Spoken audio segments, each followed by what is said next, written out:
Hello everybody, welcome to Community Conversations here at Atlantic Health System. My name is Luke Margolis, I'm the Corporate Communications Director for Atlantic Health, and today I am joined by Dr. Sarah Nielsen. She is a pediatrician here at Atlantic Health System, and she is going to join me today for a nice conversation about something that I think deep inside we're all pretty stoked about, which is a return to some summer activity, but how do we do that safely for our young people, specifically for our kids? So Dr. Nielsen, thanks so much for joining us today. Thank you very much for having me. I'm very excited to be here. So we are going to chat for a while, but I just want to give everybody a little bit of the ground rules, how this kind of works before we dive into it. Dr. Nielsen and I will chat, but this is, of course, sort of a three-person conversation, if you'll look at it that way. If you have a thought or a question you want to share, please just type it into the text box there on your screen, and we will try to get to some of those, as many at least as we can, in the time we have allotted. Now, if for whatever reason you got to drop out of the conversation, your connection drops, or even just you can't watch it all right now,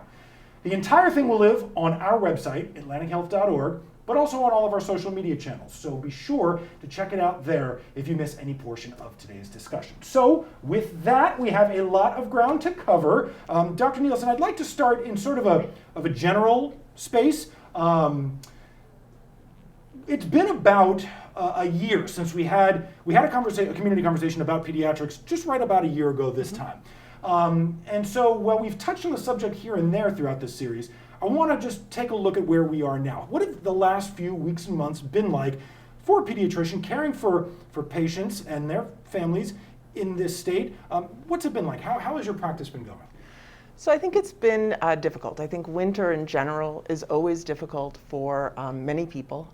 You're pent up inside, and after months of feeling pent up inside, it's just been another layer of challenge. And during the post-holiday surge, we had a lot of people who were exposed, some patients who were infected, and so handling that has been challenging. We had a little bit of a surge in March into April in the younger patients, meaning our age group, which was newer, and so we're really just sort of taking it day by day, but really trying to help everybody come out of the winter and out of the dark into the spring and get outside and get active and try and feel a little bit more normal. It was a tough winter, a lot of snow, a lot of folks sort of stuck inside in space, and there's a behavioral health component to that too, the levels of stress that come from things like that. How, and I'm sure the reactions are different between children and parents, although they may intersect in some ways. How do you as pediatricians try to help families navigate those difficult times? So I think it's really important to recognize that everybody is having a hard time. The parents are struggling, the kids are struggling. How you manage to be employed and be a teacher to more than one child. You have different age groups, different schedules. You have some families where one child is on virtual school at one time or one day and another is another day. While in some cases that might be helpful, in other cases if you're trying to arrange childcare or get to work yourself, that's almost impossible. So the level of stress is just overwhelming. I can't fix that, but I certainly can hear it and try and offer some suggestions for mitigating some of those stressors. As best I can. And I think someone and recognizing their stress can go a long way. The good news is, as we look to sort of come out of that and the weather is warming up and for folks to come maybe spend some more time outside, the end of the school year is approaching. How important is it that children and their families begin to get back to some of the things that I don't want to say took for granted, but almost did as a matter of course, and I'm talking specifically about getting kids' physicals, getting checkups, those types of things that you just sort of did them as a matter of course. Maybe some of those weren't happening as frequently during the last 12 months. How important is it that we stay regular and stay consistent for kids with those checkups? So healthcare in general has been a challenge this year, both trying to provide it in a safe way and also address concerns that weren't as immediate. And a lot of people let things go, and I think that wasn't always inappropriate, but sometimes things got dropped. We really want to get everybody back into the office in a safe way, address all of those healthcare needs, which in particular includes routine vaccinations, for which we are particularly passionate about as pediatricians. And especially if you're looking to get your child back out into activities, you want them to be covered for those routine things and not be vulnerable to routine illnesses that are preventable. My children, who we've recently signed up for camp, there's a form they have to fill out about recent checkups and inoculations and things along those lines. And so I think as we talk about returning to activity a little bit here, and there's a couple of different angles we can talk about. Why don't we start first with pandemic, no pandemic. There are some important things to remember about kids outside in the summer as they return to activity. And I'm thinking about how to stay safe in the heat, the sun. Can we talk about some of the big ones that are you want parents to keep in mind? Yeah, so I think starting with the basics is great, right? So number one is hydration, and I think this is one of those things that everybody overlooks, right? You got to drink water. If you're exercising, you're having insensible losses, you're going to just give off more vapor. If it's warm, you're sweating. All of those things leads to dehydration. Kids don't drink enough. They often overlook it and don't recognize it. Actually, in spring, I find that people aren't accustomed to drinking that much, and that's actually a very high time. Those first few weeks, when it's warm, they forget they need to drink. And so we often see kids who are feeling the effects of dehydration in the beginning, and then again during the heat waves. The second thing is sun exposure. You know, we can't let that go. We've been under wraps for a year. Maybe it's time to renew your sunblock. You know, maybe you've had it for about 3-4 years in the drawer. Maybe it's a little gunky and you want to try something new. All age groups, there's safe sunblock for all age groups from 0 upwards. And I think finding one that's easy to apply is probably the best approach. And if your kid is really challenged with letting you do that, or you are challenged with getting them to allow you to do that, pick something easy like a spray, or use a sun shirt or a rash guard that has SPF. So there are ways of making it easier for everyone. And then third, one of the most important things is bug protection. So aside from just mosquito bites, which is a big nuisance, you would be surprised at how many calls we get about the problematic bug bites, you know, that are big and itchy and keep the kids from sleeping, but also ticks, right, which carry specific diseases that cause big problems. So there are safe bug repellents. Talk to your pediatrician because there are options for how to do that in a safe way. There's also ways of making clothing bug repellent. And the outdoor stores actually have a lot more options than, say, your local pharmacy. So there are various ways of keeping kids safe and minimizing what you put on their skin to protect them from those things. Now, a lot of that stuff is guidance that I've heard in the past. It's the stuff that we know, the tried and true stuff, right, areas. And as we look at COVID, we're starting to develop over the last year some tried and true things that we know are still relevant there. And I'm talking specifically about masking, social distancing, hand hygiene. A lot of the questions that we got in advance of this talked about, you know, my kids want to return to play outside. You know, do we need to still mask? Do we need to still social distance? How important are those sort of the triumvirate of care as we talk about with COVID? How important are those for kids as we move into this summer too? These things are critical, and I feel badly having to repeat the same thing over and over because I know that we are all tired of hearing it. We just want to be. However, it still is so important until we can really get vaccination rates high enough that people are protected across the board. We have to mask. We have to wear that protection, protect ourselves, protect those, socially distance, wash our hands.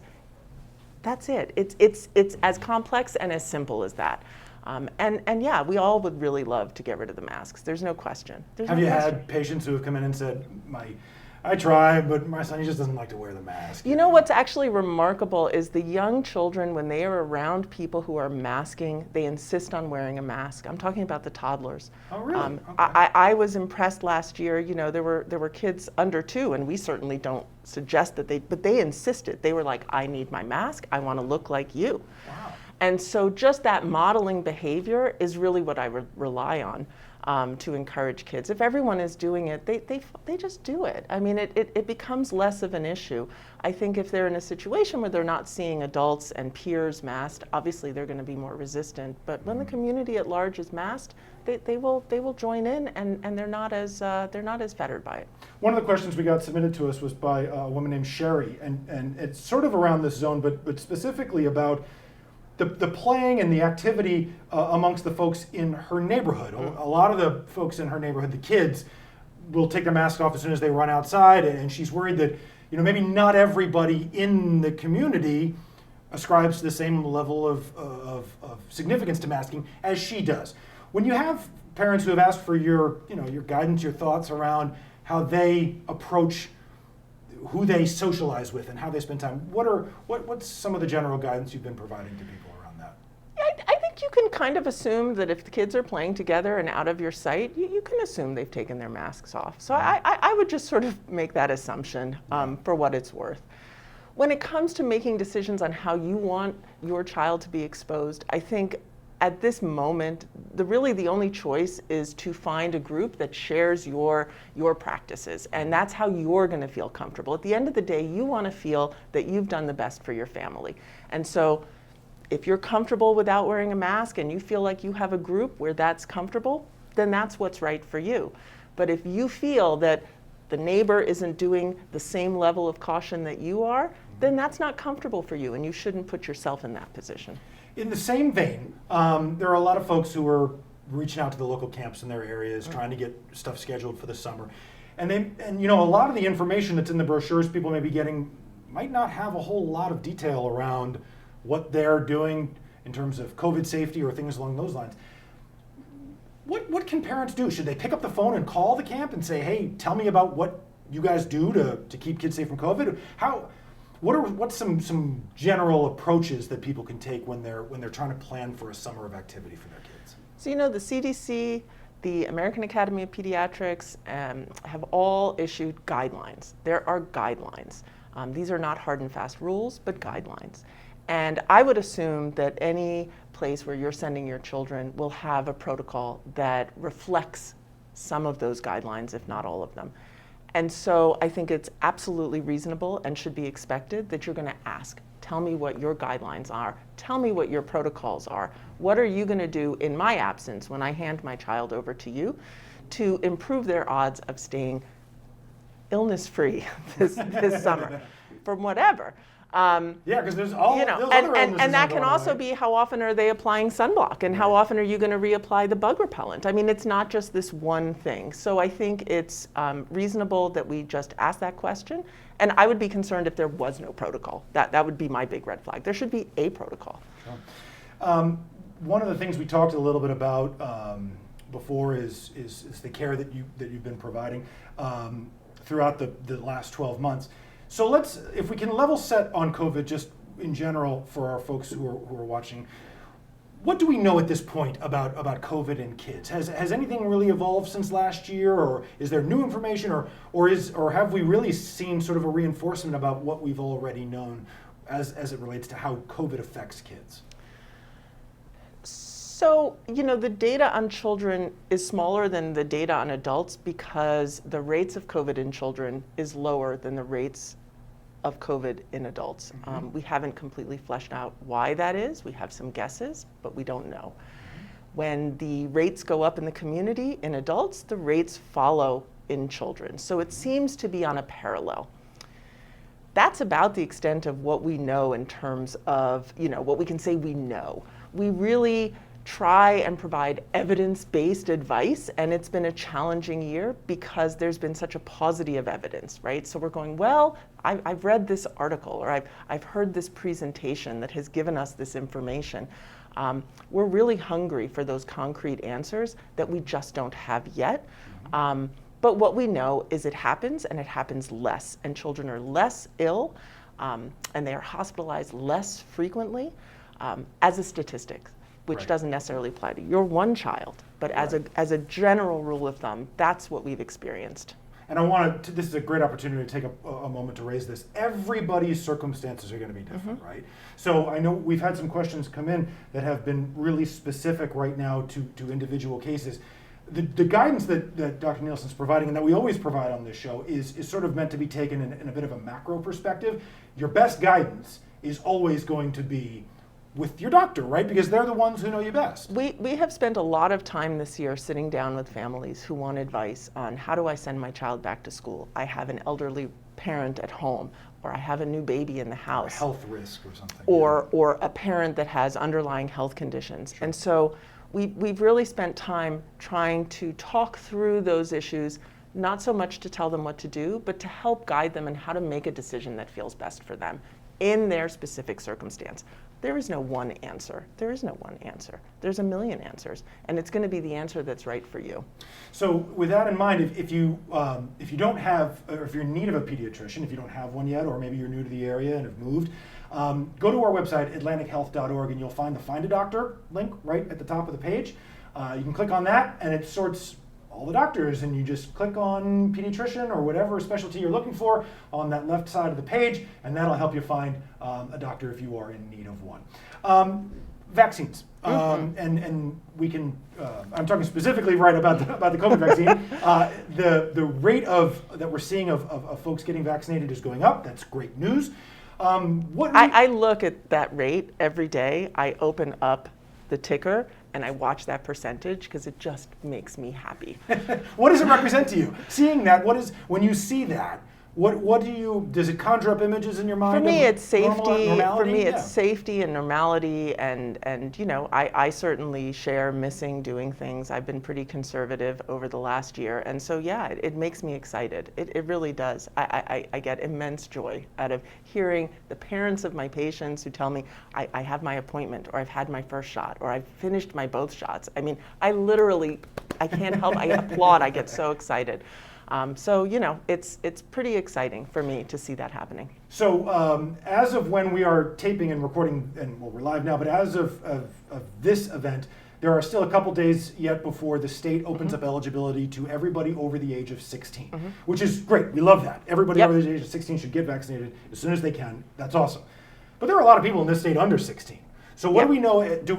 What do we know at this point about vaccinations with young people? It's just, we're still not there yet, right? There is no vaccine for coronavirus for patients that are below the age of 16. So there is no recommendation for vaccination for patients who are below age 16. That being said, I am hopeful, I am optimistic, and there have been news reports of data that's going to be submitted. It still hasn't been submitted, so we can't even begin to assess how we're going to feel about it until we see that data, see it reviewed, and then we can think about it. But I'm hopeful, I'm optimistic, and we'll take it one step at a time. Those trials are underway, right? They are, research yes. being done into that space. So for those who are watching and wondering, just maybe a little longer and we'll get some Hold good news. tight. When they're safe and when they're effective, then we will make that recommendation. But until we know, we don't know. Got it. In terms of just general guidance for young folks, as a pediatrician, what ages for young people do you see? Is it 0 up to 18, or in terms of ages you in see? my group we see 0 up to college, until we tell them that they're really adults for a few years, that it's really time. Some people tell me I'm not really an adult, so. So generally speaking, somewhere, and depending on the patient and their needs at that time, somewhere between 18 and when they finish college, and it's a case by case. Yeah. And in terms of picking a pediatrician that's right for you, how do you always encourage folks to strike those relationships with their pediatricians, and how important is that relationship between a pediatrician and a family? So I think that relationship is very important because ultimately you want to trust them to guide you. And part of that is developed over time. You're not just going to walk in, and I think some of the most stressful times is when a new patient appears with a very big problem and you don't have that background upon which to rely on, saying, you and I have worked together all of these years, you know how I care for your child. So I think that can be stressful, but ultimately there are overriding principles of care. But generally speaking, I think any pediatrician that you're going to find in our health system is going to really provide the same level of care. And then it also comes down to personality. You know, we give different bits and pieces of advice, right? How I approach toilet training is going to be different than how someone else does. And that's not really a medical problem per se, that's just a style. And so there's so many different pediatricians that it's really not that difficult to find someone with whom you connect. And I think it's important that you find someone that you can connect with. Awesome. Well, we are kind of winding down towards the end here. I want to just give an opportunity to just any final thoughts or any closing pieces of advice as we talk about getting kids back out and helping them find a summer that is somewhat, if not normal, close to that. Any sort of parting words or final thoughts you want to share? Anything we didn't cover that you think might be worth addressing, or anything along those lines as parents are trying to game plan what the next few months might look for them and their children? So I think over the winter, we've relied a lot on technology, which has been a great boost, right? We've used video games to help our kids, just catch a break, and technology to communicate with others. And I think this is a great moment to pivot to actually connect with humans in real life. So get outside and move. And so I think it's a great moment to start looking towards normalcy in a safe way, including masking and hand washing and social distancing. But I think we can do both. I really do think we can do both. Really well said. Really good guidance there. Thank you so much, Dr. Nielsen. I appreciate you taking time and chatting with me and with our folks at home, and Thank you. Giving folks a little bit of a tip as to what's to come with hopefully a summer of fun and activity for everybody. Super. Thank you. All right. Thank you so much. All right, folks, that's it for us. Like I said, if you had to drop off or you missed any early part of this, be sure to go to our website, atlantichealth.org. That is where all of our community conversations live. You'll see them there, link to them right on the homepage, and you can watch any of the old ones. And please feel free to share this with folks who may not have been able to catch it. My name is Luke Margolis, and for Dr. Nielsen, thank you so much for joining us, and we will see you next time.